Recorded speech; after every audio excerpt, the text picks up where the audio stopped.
there is a very noticeable change in the attitude and outlook of the prophet Habakkuk. From the time that we have begun this series of studies up to this final chapter, let me draw your attention to at least two of these change that I am talking about. Please observe the striking contrast between what we have just read in verse 18 of Habakkuk 3 and what is written in the first chapter of this book. Let us read again verse 18. Yet I will rejoice in the Lord. Pansinin po ninyo, sa dulong bahagi ng kabanatang ito, natatagpuan natin ang propetang si Habakkuk na tila nagpapahayag ng kapayapaan, nagpapakita ng kagalakan, katiwasayan, kasiyahan sa kabila ng katotohanan na alam niya na ang pagsakop sa bayan niya, as we have already learned from our past studies, his nation, his people would be conquered, they would be invaded, violence would be done against them. Makikita natin yung ilang pahiwatig niyan doon sa verse 16. When I heard, I am still on chapter 3, verse 16. When I heard, my belly trembled. He knew that this invasion is inevitable. Hindi na mapipigil. Sila ay sasakupin. At ang kanyang sikmura ay bumabaliktad sapagkat hindi niya kayang isipin yung napakabigat na pagsubok na kanilang dadaanan, kung gaano wawasakin ang bayan, kung gaano masisira ang kanilang personal na mga buhay. That's why again he said, my belly trembled, my lips quivered, at the voice, rottenness entered into my bones, and I trembled in myself that I might rest in the day of trouble. Yun yung desire niya. Sapagkat wala nang makapipigil sa sasagawa ng hustisya ng Diyos sa kanyang bayan na tumalikod sa kanilang Diyos. Sabi niya, makatagpo nawa ako ng kapahingahan sa gitna ng kabigatang ito. When he cometh up unto the people, he will invade them with his troops. Iniisip niya pa lang kung papaanong wawasakin ang kanilang mga tahanan, kung papaanong gagawa ng masama ang kanilang mga kababaihan, kung paanong papatayin ang kanilang mga mahal sa buhay, kung paanong sasamsamin ang kanilang mga ari-arian. Mga kapatid, yung dadaanan nila is almost indescribable. You see, kung inaakala mo na ang dinadaanan mo ay wala ng kamukha, magdalawang isip ka, sapagkat sa buong kasaysayan ng mga tao, ito ang isang hindi nawawala. Ang buhay natin ay puno ng mga pagsubok. At maraming may pagsubok na mas mabigat kaysa sa atin.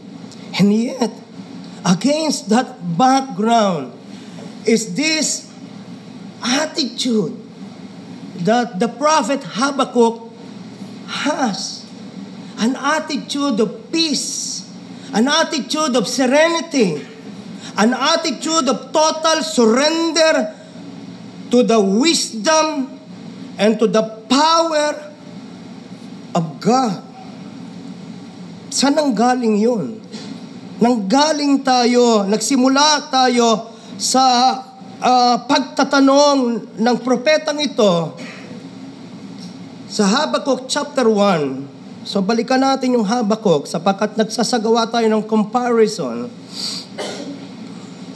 Habakkuk chapter 1 and the verse is 2. O Lord, how long shall I cry and thou wilt not hear? Even cry out unto thee of violence and thou wilt not save. Here we would find Habakkuk with a tone of impatience, with a tone of disappointment. And this disappointment is against God. He is disappointed with God. He is frustrated with the seemingly passiveness of God. Doon nagsimula ang ating pag-aaral. At ang marami sa atin, sa personal niyang buhay, ay maaaring nandoon sa ganong kalagayan. How long will I cry and you would not hear? Hanggang kailan ako iiyak, hanggang kailan ako mananalangin, hanggang kailan ako magtataas ng tinig sa iyo. And yet, tila baga, ito ay dumadating sa isang binging tainga. Nakikita niyo yung comparison? Mula sa pagkainip, mula sa frustration, mula sa disappointment, mula sa mapakaraming tanong, narito, here is Habakkuk, on the last chapter of this book, rejoicing in the Lord. Amen? So ano nangyari in between? Bakit nagkaganon? How about this? His view of God has also changed.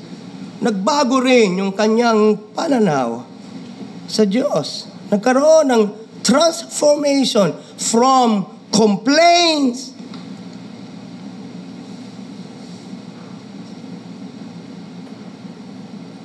to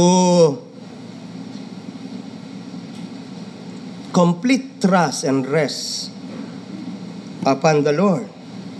Verse 18 again of chapter 3, yet I will rejoice in the Lord, I will joy in the God of what? Of my salvation.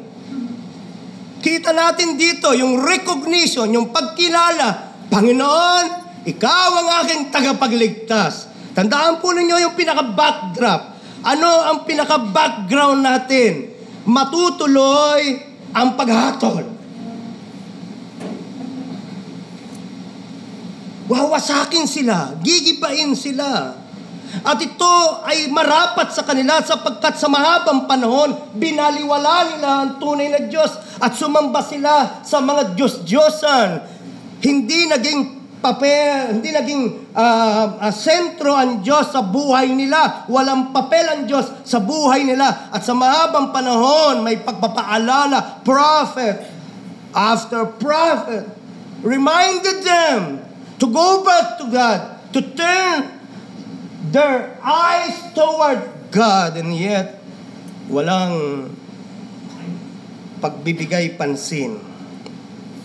At narito si Habakkuk, in spite of that, recognizing that his God remains to be his Savior, the God of my salvation. Pansinin niyo kung saan tayo nanggaling. Nanggaling tayo sa pananaw at sa unawa. Let's go back again to chapter 1 and the verse is 2. O Lord, how long shall I cry and thou wilt not hear, even cry out unto thee of violence, and what? Thou wilt not save. Kita niyo yung pagbabago? Mula sa pagkainip, mula sa pagkayamot, mula sa di paniniwala na ang Diyos ay nagliligtas pa. Nandito ang isang Habakuk, may kagalakan, may kapayapaan, at mayroong buong confidence that his God is the God of his salvation.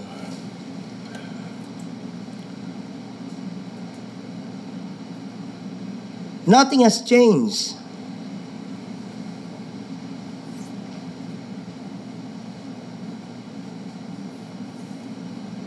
Insofar as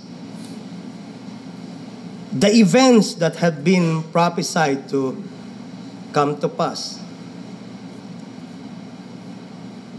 the change occurred in the heart of Habakkuk. Doon nangyari ang pagbabago sa puso ni Habakkuk. At ganun din sa buhay ng bawat isa sa atin. Walang kasiguruhan na ang iniiyak mo sa Panginoon, ang idinadalangin mo sa Panginoon, ay babaguhin niya. Walang katiyakan yon. Kagaya ng ating Panginoon Kristo doon sa Garden of Gethsemane, may this also be our attitude. Not my will, but thine be done. Pero pwedeng magbago yung ating pananaw. Pwedeng magbago yung ating pakiramdam. Pwedeng magbago yung ating trato sa ating Diyos at trato sa ating buhay. Reflecting Habakkuk's deeper understanding of his God, we too, that's the encouragement, we too can expect similar transformation as we seek His face in His Word. And this is our confidence. His Spirit uses His Word to transform us from glory to glory.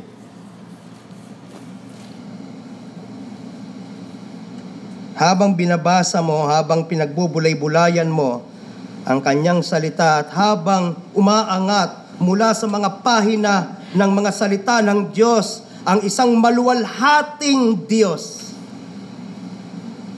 binabago ka ng karanasang ito. Many of us are familiar with 2 Corinthians chapter 3, and the verse is 18. But we all, not only Habakkuk, we could share his experience, you see. We all, with open face, beholding us in a glass, the glory of the Lord, are changed into the same image from glory to glory, even as by the Spirit of the Lord. Now, this change cannot be generated by us. This change is not self-generated. This change must be performed, must be introduced by God Himself, by the Spirit of the Lord, according to St. Paul in 2 Corinthians. Binabago pala tayo. Habang minamasdan mo ang Diyos sa Kanyang mga salita, habang natututo ka tungkol sa Diyos sa Kanyang mga salita, binabago nito tayo. Hindi kinakailangan baguhin ang nangyayari sa paligid mo. You know, it's all up to God.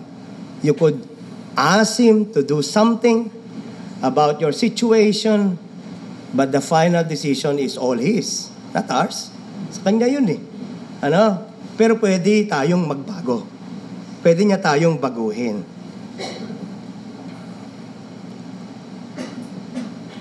There's something good, there is something wonderful, something long-lasting happening inside the heart of every believer as he behold and as he keeps on beholding the face of the Lord through His Word.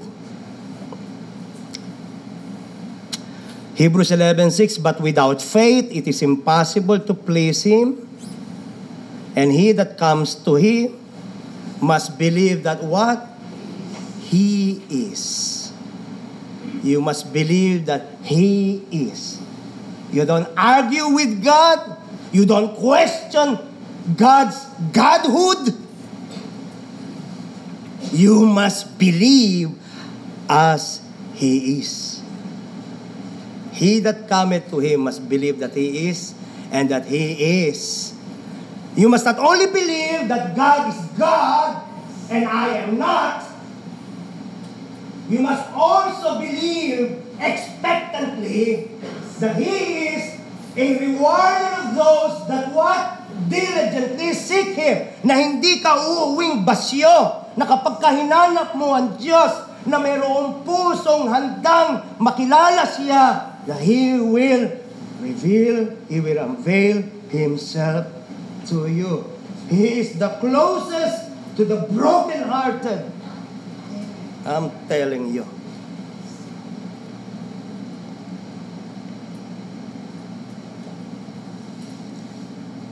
Hebrews chapter 12. Wherefore, seeing we also are compassed about with so great a cloud of witnesses, let us lay aside the weight and the sin that easily beset us, looking unto Jesus, the author and finisher of our faith, who for the joy that was set before Him endured the cross, despising the shame, and He sat down at the right hand of God, at the throne of God.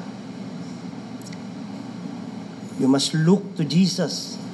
Do not look at your present circumstance. Look to Jesus.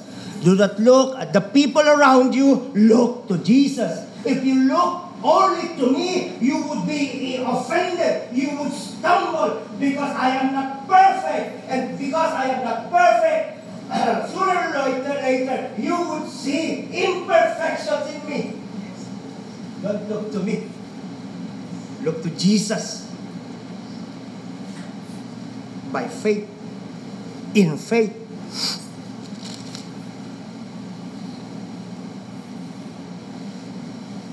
And you must also be ready to submit to His will. Hindi pwede na lumalapit ka sa ating Panginoon at hindi ka paiilalim sa Kanyang paghahari. Hindi po pwedeng habang lumalapit ka sa Panginoon, Panginoon, gusto kong malapit ako sa iyo, pero gusto ko ako pa rin ang susunod sa buhay ko.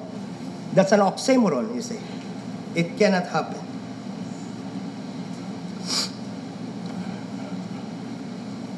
You know, Lord, you are my king, but I am the captain of my own soul. That cannot be.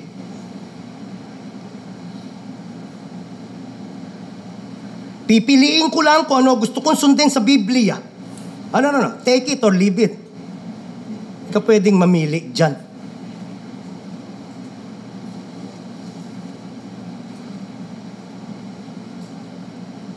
So when Habakkuk looked at his circumstances, he was perplexed. But when he waited for God and listened to Him, I'm telling you, he sang one of the greatest praise songs we can find in the whole Bible. What we have just read, Habakkuk 3:17-19, is a song. Isang awit ito. Mula sa pagrereklamo, from murmuring to singing praises to the Lord. Amen? Ang laki ng pagkakaiba. Nagsimula ka sa pag-awit, gulong ng buhay, patuloy sa pag-ikot, naubos mo na ang lahat ng malungkot na awit sa karaoke. Mula doon, natagpuan mo ang sarili mo na mayroong malaking paghanga sa Diyos na nagbunsod naman sa iyo ng umawit mula sa iyong puso.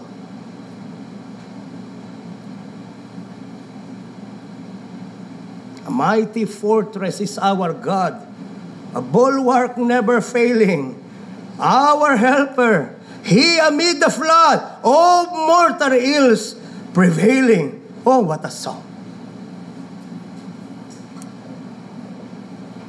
And this was written by Martin Luther. Kailan? Noong lahat ay laban sa kanya. Noong buhay niya ay nanganganib sapagkat tumayo siya sa katotohanan.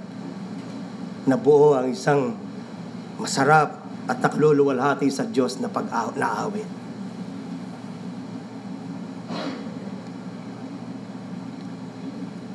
So matagpuan natin dito, mga kapatid, sa unang 2 talata na nananalangin si Habakkuk. He was praying for the Lord's visitation. Panginoon, di na mababago ang sirkumstansya ko. Malinaw na po sa akin yan. Ipinalinaw nyo na yan. Hindi na mapipigil na inyong parurusahan ng bansang Huda at kasama ako dun. Hindi na mapipigil na mawawasak ang aming bayan. And yes, even the Temple of Jerusalem would be completely destroyed. Hindi na yun mapipigil. Imagine mo na lahat na yun ipinakita sa iyo ng Diyos. Hindi pa siya nangyayari, pero ipinakita sa iyo ng Diyos. Anong kalumbay ang dala nun kung hindi ka tatanaw ng tama sa Diyos? Eh tayo nga, yung nakikita natin, hindi pa natin sigurado kung siya ang mangyayari, di ba? Eh lalo na kapag halimbawa sa mga conversations natin sa kapwa natin, alam mo, hirap na hirap akong makatulog ngayon, tsaka parang ewan ko ba, nangangati yung katawan ko. Nako, sira na ang liver mo. Hindi pa naman confirm yun, pero pwede na nung gibain o sirain ang araw mo, di ba? Eh pero si Habakkuk, alam niyang mangyayari ang lahat ng ipinakita sa kanya ng Panginoong Diyos. And so, he offered to God this prayer, a prayer of a request for the Lord's visitation. Samahan mo na lang po kami. If I will have to walk through the valley of the shadow of death, just make me realize, dear God, that I would not go through this, through that alone. Let me be able to say, dear God, along with the psalmist, but thou art with me. Though I walk through the valley of the shadow of death, I will fear no evil, for thou art with me. And that's enough. Sapat na po yun, Panginoon. Hindi ko po alam kung meron ako sapat na pera para sa ganitong bagay. Hindi ko po alam kung ang mga kasama ko ngayon, kasama ko pa mamaya o bukas. Basta tiyakin mo lang, Panginoon, hindi ako mag-iisang haharapin yan. Na ikaw ay kasama ko. And that's enough for me. Mapapansin ninyo doon sa unang bahagi, a prayer of Habakkuk the prophet upon Shigionoth. Ano ba yung Shigionoth? Ang Shigionoth ay isang uri ng tula na inilagay sa awit.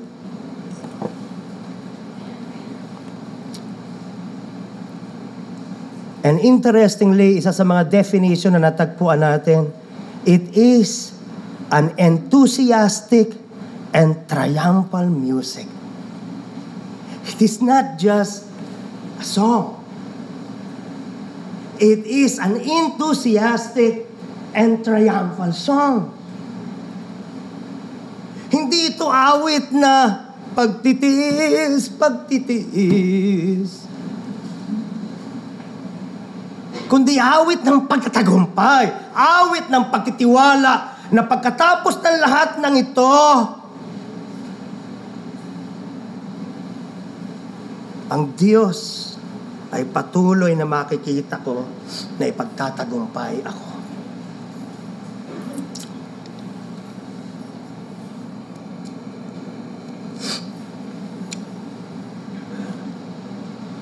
Ano po ang tanging request niya? Ano ba ibig sabihin ng visitation? Why did I entitle this as such?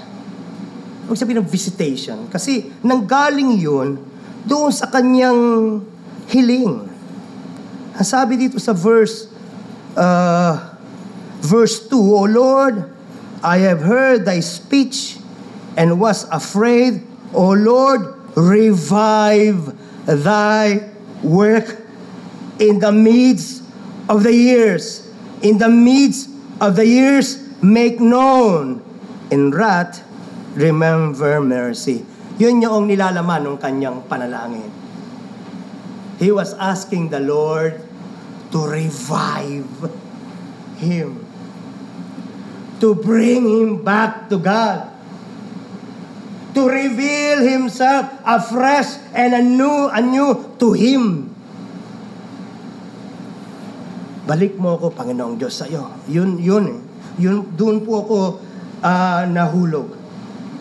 Natagpuan ko ang aking sarili na napakalayo na sa iyo.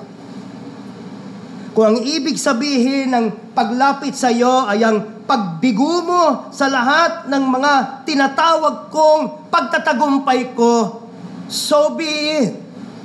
Hindi ko kayang pangunahan kayo. Pero ang panalangin ko, Panginoon, in the process, bring me back to you. Amen? Yun ang tangi niyang hiling. Hindi niya sinabing, Panginoon, masunog na lahat ng bahay, wag lang yung akin. Mamatay na lahat ng hayop ng iba, wag lang yung akin. O yung karaniwang biro, nagsasabi ako ng totoo, mamatay man ang kapitbahay ko. Hindi po yun ang kanyang panalangin. Ang kanyang panalangin, kung mangyayari ito, sige po. Pero in the process, may gawin ka sa loob ko. Naging mas mahalaga sa kanya ang kanyang relasyon sa Diyos kaysa sa anumang bagay. Wow! Wow!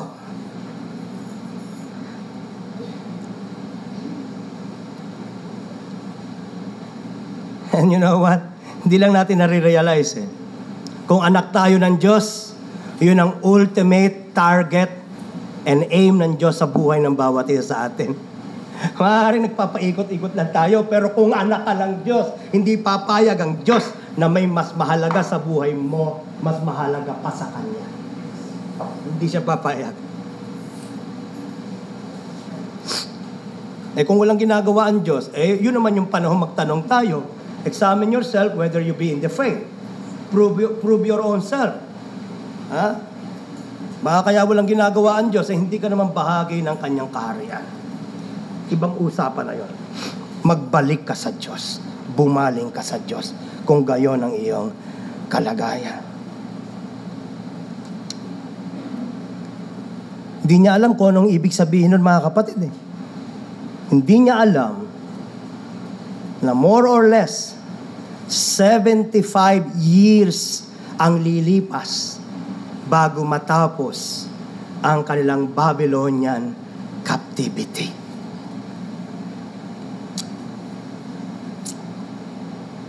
Makakamatayan niya na. Hindi niya na makikita na ang lahat ng mawawala sa kanya ay maibabalik muli. At ang marami sa atin, ganon mga kapatid. Yung mga bagay na mahal sa atin, kapag kakinuha ng Diyos, iiyak ka sa Diyos, maaaring hindi niya na nga talaga ibalik. Pero para sa mga mananampalataya, maging yon ay kapakinabangan para sa Kanya.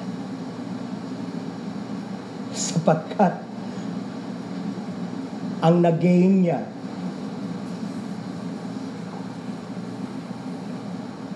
ay walang katapat na halaga. And His name is Jesus Christ.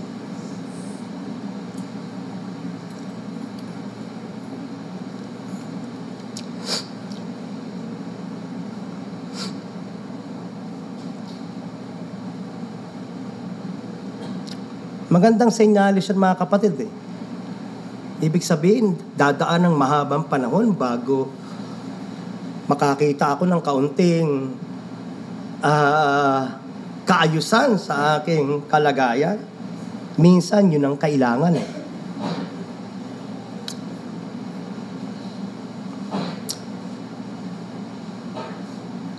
And generally speaking, we do not receive a miracle from our God until we desperately need it. Kapag ka natagpuan mo na ang sarili mo na empty na sa lahat. And it is a stage eh. Di ba? O, lagi ko na lang ginagawang halimbawa yung aking karamdaman. Iba yung attitude mo, halimbawa, kung halimbawa ganito ang senaryo. Tamang nasira ang bato mo, pero pwede ka namang mag-dialysis. Iba pa yun eh. Tapos, nung nagdadaan ka na sa proseso na yon, nagdadialysis ka, tamang nagdadialysis ka, pero possible ang transplant. Iba pa rin yun. What about this? Wala nang pag-asa. Hindi na mag-work ang dialysis at wala namang taong nagpapahalaga sa iyo para mag-offer ng kanyang sariling bato. Iba yung iyak ng tao na dumating na sa dulo ng kanyang sarili.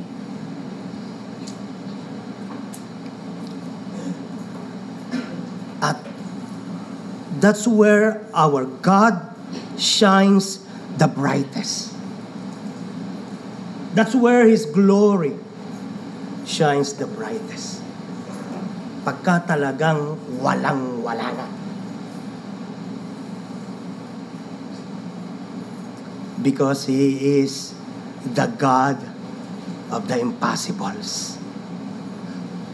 Kung kaya ka pang tulungan ng kaibigan mo, hindi mo pa kailangan ng Diyos. Kung kaya ka pang tulungan ng magulang mo, hindi mo pa kailangan ng Diyos.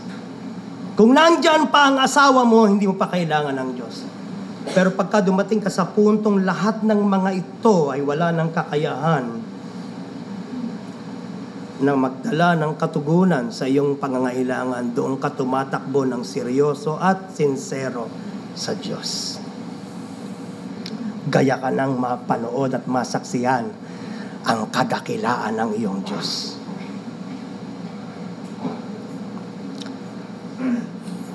Ano uli ang ating sinasagot na tanong? Nanalangin siya, he prayed for the Lord's visitation. At nakapaloob dito ang dalawang bagay. He prayed for the Lord's work of revival. At pangalawa, he prayed for the Lord's mercy. Andun yun. Verse 2 again, on the end part of verse 2. In the midst of the years, make known, in wrath, remember mercy. Oh, Panginoon. Kung kinakailangan mo akong paluin, wala po akong magagawa. Sige. If you have to discipline me, sige. But Lord, be tender. Diba ganun tayo? Alala ko yung mga anak ko eh. Pagka alam nilang hindi na nila matatakasan ang aking pagtutuwid sa kanila, ang tanging nilang option na meron sila yung yumakap na may tipit at tumingala sa akin at magpapungay ng mata. Parang lulusawin nun yung iyong galit. Kailangan mo pa rin isagawa sapagkat rule is rule. See, at this time, yun ang sinasagawa mo yon in love. Hindi mo na yun sinasagawa ng may galit. Sapagkat namamayani na sa iyo ang awa. Oh, mga kapatid, mas masarap payakap sa ating Diyos kesa magpatuloy ka sa lakad palayo sa Diyos. The Bible says, the way of a transgressor is hard. It is hard for you to kick against the prick. Go back to God.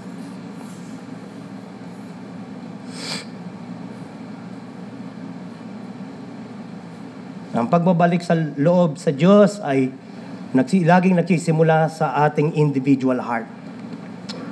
Hindi yan nangyayari sa simbahan. Kailan po ba magre-revival sa simbahan? No.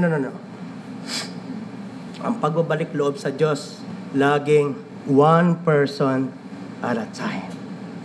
And then nakakahawa na yun. Yes, sir?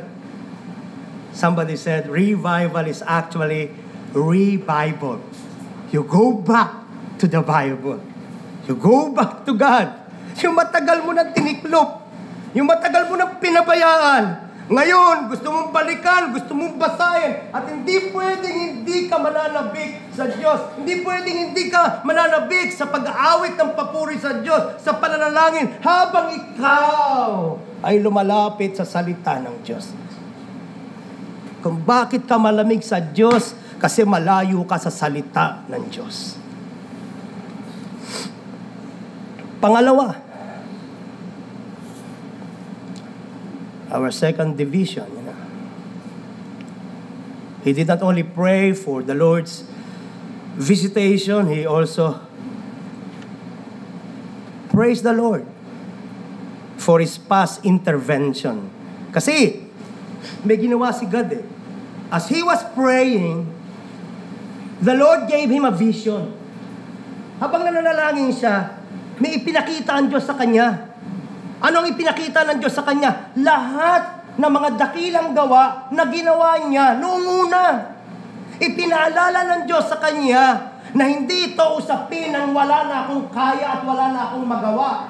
Ako pa rin yung Diyos na nagpalaya sa bayan mo mula sa pagkaalipin sa Ehipto. Ako rin yung Diyos na nagbukas ng dagat na pula upang makatawid kayo at makaligtas sa mga nagsisihabol sa inyo. Ako yung Diyos na nagpakita ng aking kaluwalhatian sa pamamagitan ng ulap. Ako ang Diyos na ngayon na nagsasagawa ng gawa sa buhay mo.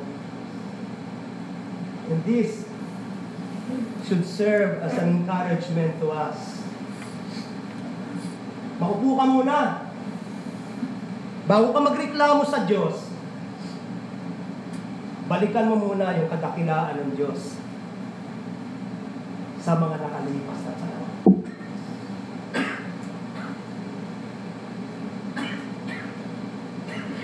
Sa isang mission work diyan sa Pulong Bayabas, pagdating doon sa question and answer, isang matanda, 70 plus years old na matanda, nagtanong, sabi niya, paano po ba ako makakaalis sa impyerno? Sabi ni Pastor Ian, nasa impyerno na po kayo ngayon. Turo po ng Biblia, mamamatay muna. It is appointed unto man once to die, after this the judgment. Ang kahatulan nangyayari pagkatapos na mamatay ang isang tao. Hindi po, nasa impyerno na ako ngayon. Bakit po ninyo nasabi yun?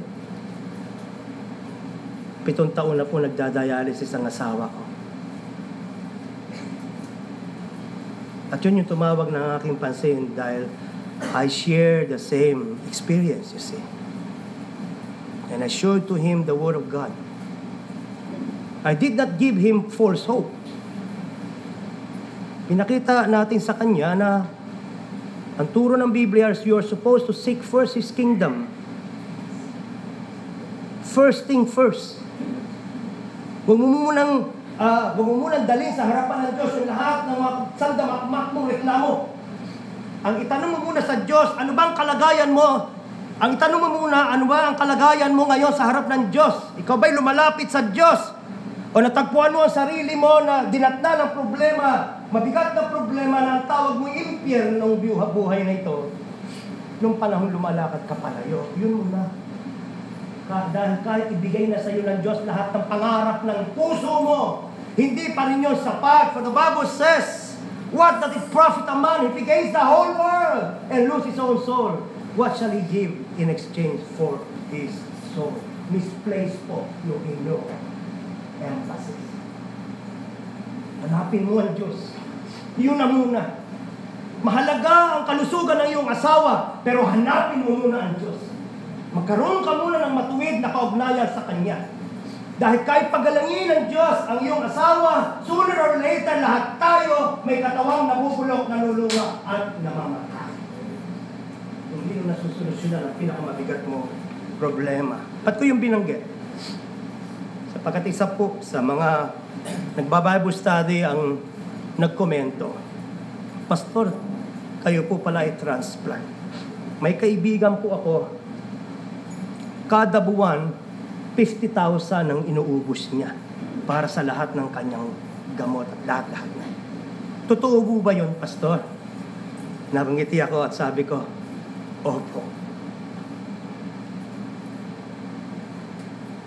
But at the same time, na-create yun sa puso ko ng heart of gratitude. Biglang ipinaalala at sinariwa sa akin ng Diyos, wala ka namang pera. Why are you able to continue on living? Because God is merciful.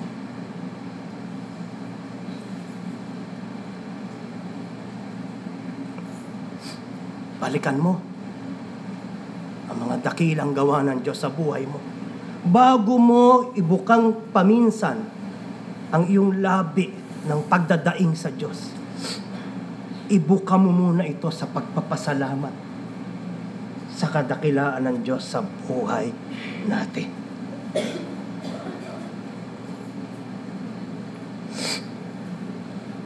Bakit ginawa ng Diyos na kailangang bigyan siya ng pangitain sa gitna ng kanyang pananalangin? Kasi malinaw sa Diyos that if you have a big God, you would not have to worry. You do not have to worry. If you have a big God, you would be stronger in the moment of crisis. If you have a big God, you would be less tempted to compromise. Kung hindi ko patulan, baka kasi sayang naman. Ang laki ng project eh. O kaya, siguradong promotion to. Pero alam mo, sa puso mo, na ang kapalit nun ay gagawa ka ng liko at mali. Kung alam mo, ang Diyos ay buhay, may ginagawa, hindi mo kinakailangan gumawa ng mali para umabante sa buhay na ito. Because again, God is a rewarder of those who diligently seek Him. Pakilap na mo, lagi kang naiisahan. Hindi kung malinaw sa'yo na walang nawawaglit sa mata ng ating Diyos.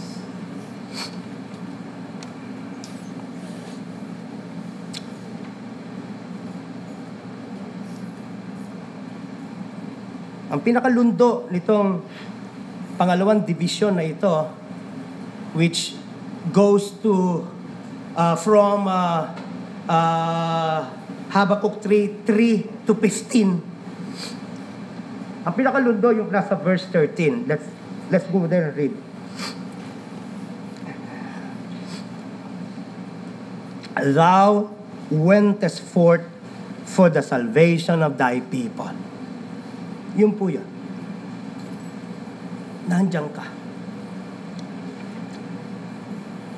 You always come to deliver your people. All you have to do is to take note of the pronoun you, or sa ating old English Bible, King James, thou did this, thou did this, thou. Oh, ang Diyos ng Biblia is in total control of everything.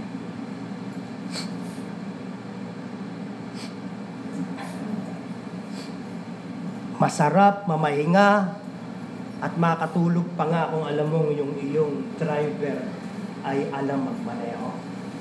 Amen? Alam kong sanay na akong magmaneho nung ang aking mga sakay ay naririnig ko ng naghihilig.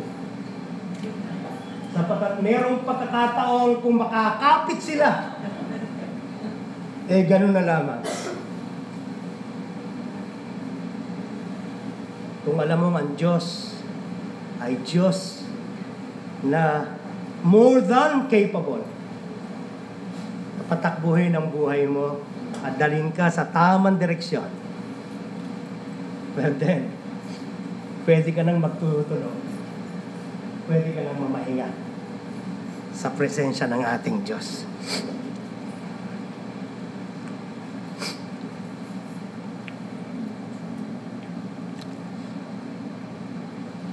And finally,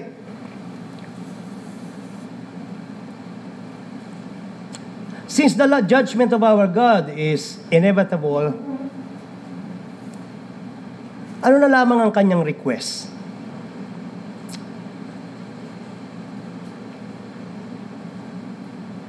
Nanalangin siya, nabigyan siya ng kapayapaan sa kanyang present situation. Peace for his present situation.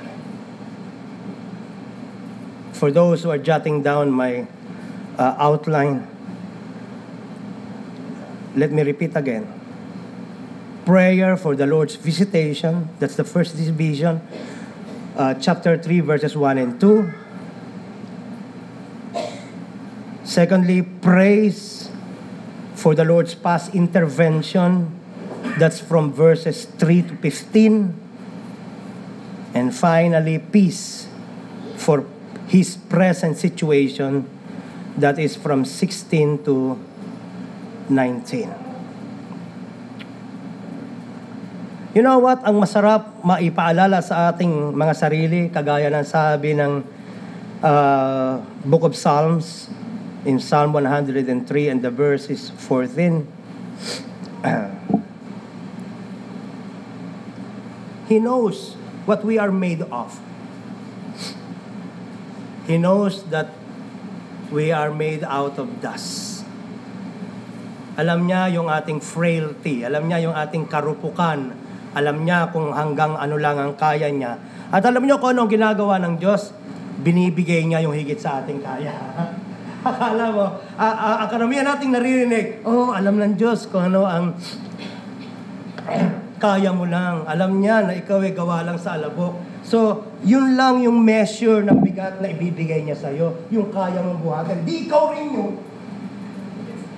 Ang turo ng Biblia, bibigyan ka niya ng higit sa kaya mong buhatin. Alam niya kung ano lang ang kaya mo. Kaya binibigay niya yung hindi mo na kaya para bumaling sa kanya.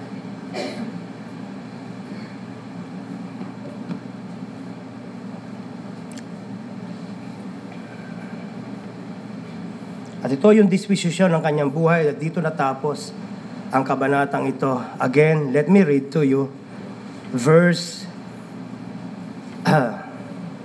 let me read verse 17. Although the fig tree shall not blossom, the fig tree does not always blossom, yet I will rejoice in the Lord. So on and so forth. Apply nyo sa buhay nyo. Maganda ba trabaho mo? Hindi naman sama-sama, pero marami kasi akong friends sa Facebook na sa Maynila nagtatrabaho. Madalas nating ugali, kinukunan pa natin ng larawan. Hindi rin yung masama. Okay, ginagamit ko lang ilustrasyon. Yung pinsan niya, isang halimbawa na kasi nanggagaling pa sa Makati, doon nagtatrabaho. Ay, nako, dito na, mga 5 oras na ako, yung mga ganun ba? Hindi kaya mas masarap pag bulay-bulayan na pwedeng hindi ka naman nasa traffic dahil wala kang trabaho. Amen?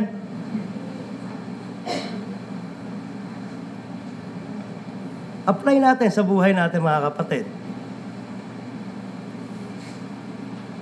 Paano nga kung hindi mo na kinakailangan lumuwas dahil wala ka ng luluwasan? Anong attitude? Ha? Anong attitude?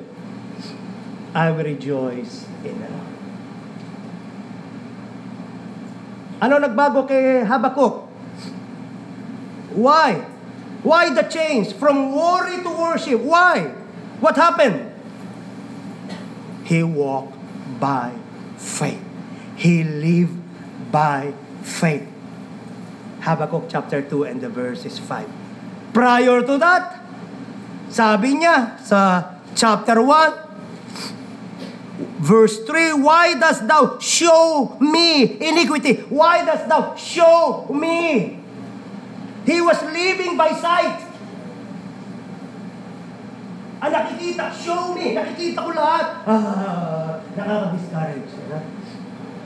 Ito, kasabayan ko lang ito, kaskwela ko ito, nung elementary, bobo ito eh. Bakit nagdaganda ng buhay niya, nakapag-asawa kasi ng ganiri eh. So lahat na ng pintas na naalala mo at naisip mo, hindi mo matanggap na bakit siya at hindi ikaw.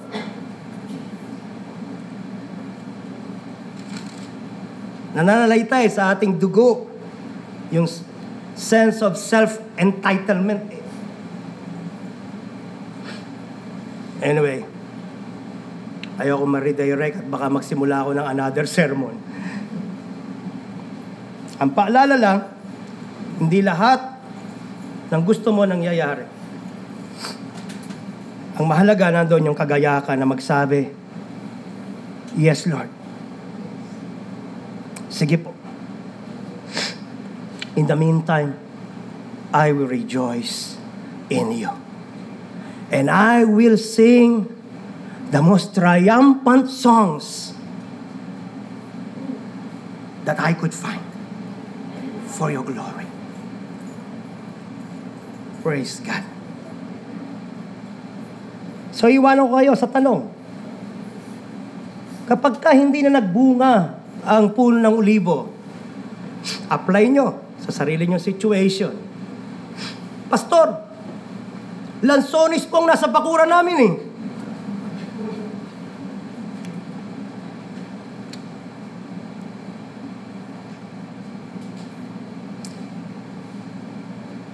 What do you do then?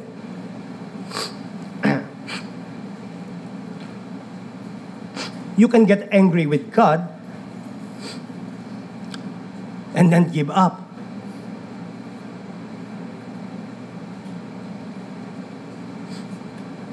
Or you can choose to believe God.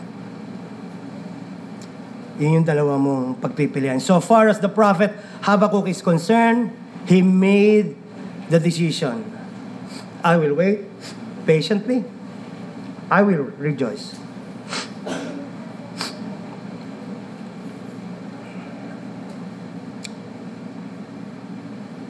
Lahat tayo nagdadaan sa iba't ibang situation. Panatag ka ngayon, yung katabi mo umiiyak. Masaya ang buong pamilya, yung katabi mo namatayan. Pero tandaan mo kapatid, halos lahat ng dinadaanan ng katabi mo, dadaanan mo din. Iba-iba marahil ng kaunti ang situation, pero isa ang kapalaran natin. Ang pagkakaiba lang, ang iba dumadaan dito ng galit sa Diyos at walang Diyos, hindi kumikilala sa Diyos. Ang isa naman ay dumadaan dito na may buong pagtitiwala na ang Diyos niya, sa kabila nung hindi niya maipaliwanag ng sitwasyon, ay hindi nagkakamali. Alin ka sa dalawa? And finally, let me leave this to you from Corrie ten Boom. Sa mga hindi nakakakilala, si Corrie ten Boom ay tumulong sa ilang mga Jews during World War II. At ang naging sukli nito ay nawala ang lahat sa kanila, kasama na ang mga mahal niya sa buhay, bilang parusa. Pero ito ang sabi niya, you may never know that Jesus is all you need until Jesus is all you have. Let me repeat para lang mag-register. You may never know that Jesus is all you need until Jesus is all you have.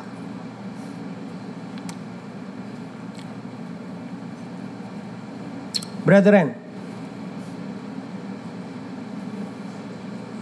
when Jesus is all you have, then and only then will you discover that Jesus is all you need. Sa dulo mo maiintindihan, di ko pala kailangan ng ganitong sweldo, di ko pala kailangan ng kasama sa ganire. Patutunayan ng Panginoon that we are complete in Christ. At kung tama ako ng obserbasyon bilang isang pastor, then and only then shall all these things added to us. Pagka naintindihan mo na at pagka nasabi mo, hindi, masaya na po ako. Noon naman ang Diyos nagsasabi, gaya ka nang tumanggap na ibang bagay mula sa akin. Dahil alam mo na hindi ang mga bagay na yan ang uhusto sa buhay mo. Husto ka na sa akin. Amen. I hope that these studies have been beneficial to us. Let's all stand up.